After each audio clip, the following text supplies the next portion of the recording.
अगर ये चुप रहे तो पत्थर चिल्ला उठेंगे। प्रभु यीशु मसीह का ऐतिहासिक वाक्यांश, क्या जबरदस्त बात कही है।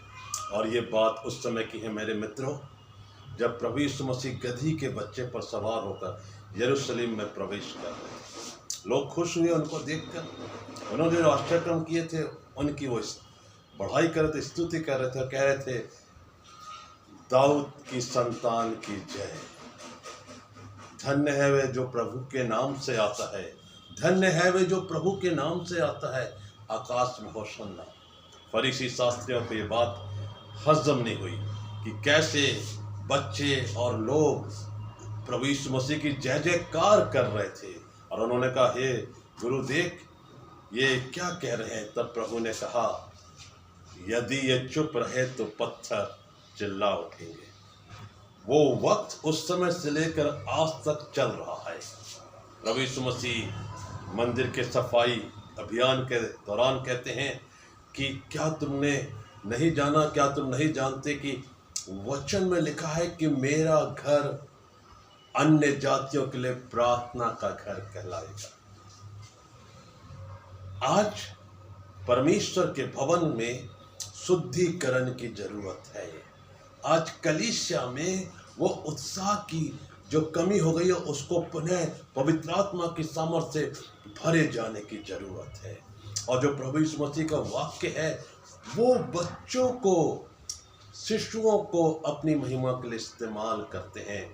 मत्ती 21 में भी जब यही वाक्यांश लिखा गया है तो उसमें प्रभु ने बात कही है। जब फरीसी शास्त्री ने प्रश्न किया कि देख गुरु ये क्या कह रहे हैं, भजन संहिता 8 का एग्जाम्पल देकर प्रभु यीशु मसीह कह रहे हैं, आज संसार में बहुत से वैसे लोग जिन्हें हम विश्वासी नहीं मानते, जिन्हें हम जेंटाइल्स कहते हैं, वे लोग ज्यादा परमेश्वर के कलाम को प्रचार कर रहे हैं। वे लोग गांव में, गलियों में, दूसरे स्थानों में जाकर ये सुसमाचार का प्रचार कर रहे हैं। उनके जीवन में अद्भुत शांति है, आनंद है, और उस आनंद को वो दूसरों के साथ बांट रहे हैं, क्योंकि वो जानते हैं कि उन्हें सत्य मिल गया है, सत्य प्रभु मिल गए हैं। और इसलिए वे जो प्रभु यीशु मसीह ने जो संज्ञात्मक उदाहरण दिया है, ये वे लोग हैं कि यदि ये चुप रहे तो पत्थर चिल्ला उठेंगे। जिन्हें हम सोचते हैं कि ये कुछ नहीं जानते, अज्ञान है, इनको ज़्यादा ज्ञान नहीं है, ना फिलॉसफी का ना धर्म का, ऐसे लोगों को परमेश्वर पिता चुन लेते हैं। जैसे हम देखते हैं कि एक पत्थर जो होता है वो निर्जीव होता है, लेकिन प्रभु यीशु मसीह ने पत्थर को उदाहरण इसलिए दिया है उन लोगों को संज्ञात्मक उदाहरण बनाकर जिन्हें हम अज्ञान समझते, कुछ नहीं जान, हम सोचते कि इनको कुछ नहीं मालूम धर्म के बारे में, ये विश्वासहीन है।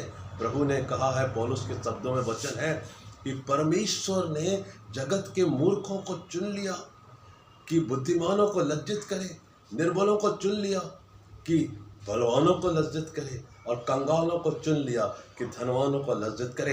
एग्जैक्टली दैट, ये जो सेक्शन है ये आज की तारीख में वचन को ढूंढ रहा है, पढ़ रहा है, समझ रहा है और उत्साह के साथ स्तुति कर रहा है, हे दाऊद की संतान, हे जगत के उद्धारकर्ता खुदावंद यीशु मसीह, आपके नाम को महिमा मिलने पाए। पीड़ितों के काम में 10वें अध्याय में कुरनेलियुस का वर्णन है।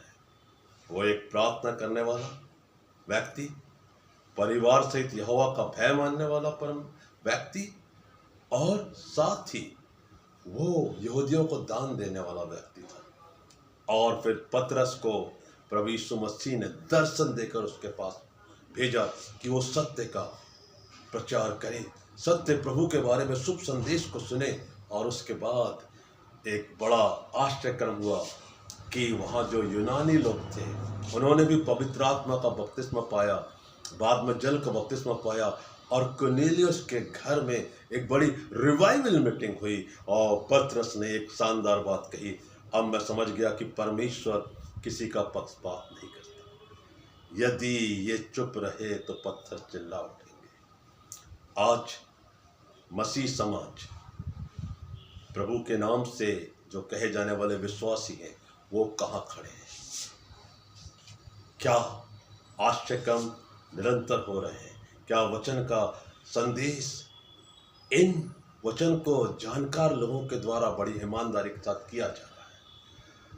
क्या जो परमेश्वर के भय में चल रहे हैं वे लोग वो सारे काम कर रहे हैं जो पवित्र आत्मा हमारी जिंदगी में करना चाहता है? आइए बड़ी नम्रता और दीनता के साथ अपने जीवन में अंगीकार करें, नम्र और दीन बनकर प्रभु की शक्ति मांगे और सब को लेकर चलें।